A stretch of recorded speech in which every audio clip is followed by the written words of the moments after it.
बहुत दिन पहले की बात है। एक गांव में मंजू नाम की एक सांवली लड़की रहती थी। मंजू उसके मामा और मामी के साथ रहती थी। बहुत दिन पहले उसके माता पिता एक कार एक्सीडेंट में गुजर गए थे। तभी से वह उसकी मामा मामी के पास रहने लगी। मामा और मामी का एक बेटी थी जिसका नाम था प्रिया। प्रिया देखने में बहुत ही खूबसूरत थी, लेकिन वह बहुत ही घमंडी और बदतमीज थी। वह दूसरों के साथ हर वक्त बदतमीजी से पेश आती थी, दूसरों को हर वक्त सुनाती रहती थी और बड़ों के साथ बुरा व्यवहार करती थी। प्रिया हर वक्त मंजू के साथ बहुत ही बुरा व्यवहार करती थी, लेकिन मंजू के मामा मामी उसे बहुत ही प्यार करते थे। ऐसे दिन बीत रहे थे। मंजू अपनी पढ़ाई लिखाई में बहुत ही अच्छी थी और वह सबसे बहुत अच्छे से पेश आती थी।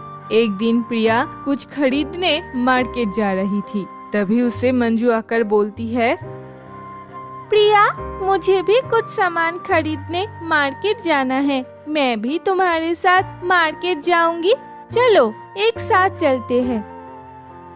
क्या मैं तुम्हारे साथ मार्केट जाऊं? तेरी काली शक्ल के लिए मुझे तुझे दिखने में भी घिन आती है और तू कह रही है मैं तेरे साथ मार्केट जाऊं? बिल्कुल भी संभव नहीं है। क्या बोल रही है प्रिया? किसी का काला रंग होना क्या जुर्म होता है? इसमें उसकी क्या दोष है? तुम अभी मंजू को लेकर ही मार्केट जाओगी। जाओ मंजू बेटी, जाकर तैयार होकर आओ। तभी प्रिया मंजू को लेकर मार्केट जाती है। फिर वह दोनों अपने अपने सामान खरीदने लग जाते हैं। तभी प्रिया के कुछ दोस्तों के साथ प्रिया की मुलाकात हो जाती है। अरे प्रिया, तुम इधर? अरे तुम लोग इधर? तुम लोग कब आए? क्या खरीद रहे हो ये? मैं यहाँ कुछ मेकअप की चीजें खरीदने आई थी। अरे वो कुछ नहीं, हम भी यहाँ मार्केट में मेकअप की चीजें खरीदने आए थे। तुम्हारे पास जो काली सी लड़की खड़ी थी वह कौन है? अरे वो हमारे घर की नौकर है। नौकर? घर के नौकर होकर ऐसे अच्छे अच्छे कपड़े पहना हुआ है। अरे यार पूछो मत, तुम्हें तो पता ही है मेरी माँ कितनी दयालु है, इसीलिए मेरी माँ ने मेरी पुराने कपड़े उससे दे दिया है। मंजू ये सब सुनकर बहुत ताज्जुब हो जाती है। उसे बहुत बुरा लगता है, इसीलिए वह मार्केट से निकलकर घर लौट आता है। घर लौट के वह अपने कमरे में जाकर रोने लगती है। तभी उसकी रोने की आवाज सुनकर मामी आ जाती है। क्या हुआ है मेरी बेटी को? ऐसे रो क्यों रही हो तुम बेटी? मैं काली हूँ, इसीलिए आज प्रिया ने सबके सामने मेरा अपमान किया है और कहा कि मैं उसके घर की नौकरानी हूँ। क्या ये सब बोला है प्रिया ने? दिन के दिन ये लड़की बदतमीज होती जा रही है। सुनो बेटी, मंजू, इंसानों की शरीर के रंग से कभी कुछ विचार नहीं होते। जो लोग अच्छे होते हैं वह लोग कभी ऐसा नहीं कहते। मेरी बेटी को कुछ अक्ल नहीं है, इसीलिए वह ये सब कहती है। तुम उसकी बात का बुरा मत मानो बेटी। ऐसे ही प्रिया की मामी उसको समझा बुझाकर रात को सुला देती है। एक दिन प्रिया स्कूटर चला रही थी और रास्ते में एक बूढ़ी औरत खड़ी थी। तभी प्रिया ने अपने स्कूटर का बैलेंस खोकर उस बूढ़ी औरत को धक्का मार दिया और वह औरत गिर गया। इससे बूढ़ी औरत का कपड़ा गंदा हो जाता है और उसके पैर और हाथों से खून निकलने लगता है। अरे बूढ़ी औरत, तुमने ये क्या कर दिया? तुम्हारे वजह से मेरा स्कूटर गंदा हो गया है। मैंने क्या किया? तुम ही तो मेरे ऊपर अपनी गाड़ी चला दी। मैं तो इधर ही चुपचाप खड़ी थी मेरी बेटी के लिए खाना लेकर, और तुमने मेरे ऊपर ही अपने स्कूटर चला दी। तुम ये कैसे कर सकती हो? मेरे शरीर से खून निकल रहा है, तुम्हें क्या दिखाई भी नहीं दे रहा? अरे बूढ़ी औरत, तुम्हारे शरीर से खून निकल रही है तो मैं क्या करूं? हटो यहाँ से, मेरे स्कूटर अभी खराब हो जाता। ये कहकर प्रिया वहाँ से बूढ़ी औरत को अकेला छोड़कर ही चला जाता है। उसी रास्ते से तब मंजू भी गुजर रही थी। मंजू ने जब उस बूढ़ी औरत को रास्ते में उस हालत में देखा, तभी मंजू उस औरत के पास गई।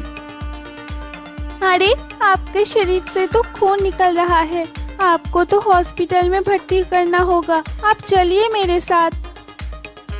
नहीं नहीं, मुझे हॉस्पिटल नहीं जाना, मुझे घर जाना है। घर में मेरी अंधे लाचार बेटी अकेली है। मेरी बेटी मेरे लिए और खाने के लिए प्रतीक्षा कर रही है। मुझे अपनी बेटी के लिए खाना ले जाना है। लेकिन आपका सब खाना रास्ते पर गिर गया है।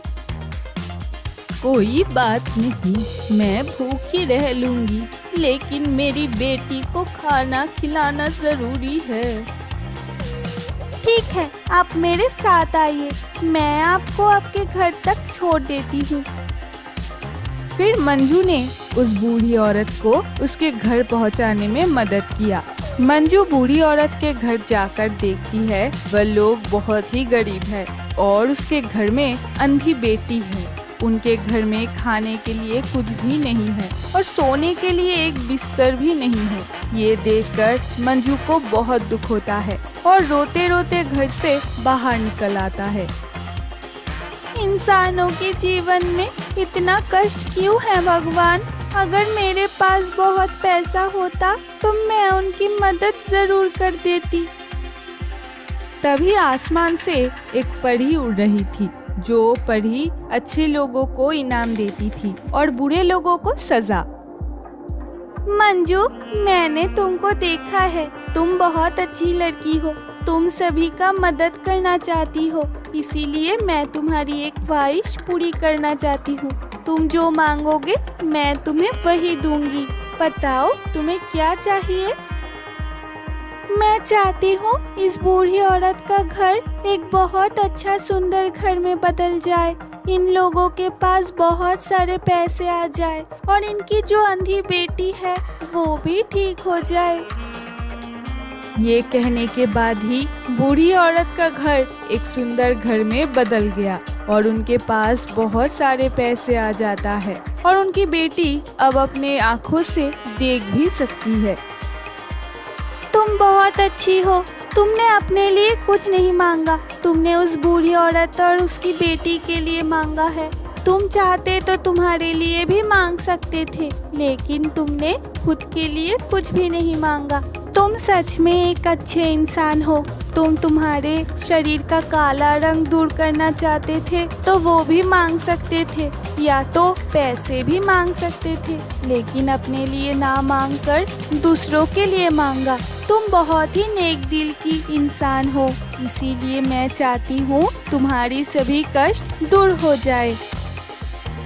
ये कहकर परी कुछ घास प्रकट करती है और मंजू से कहती है, इस घास को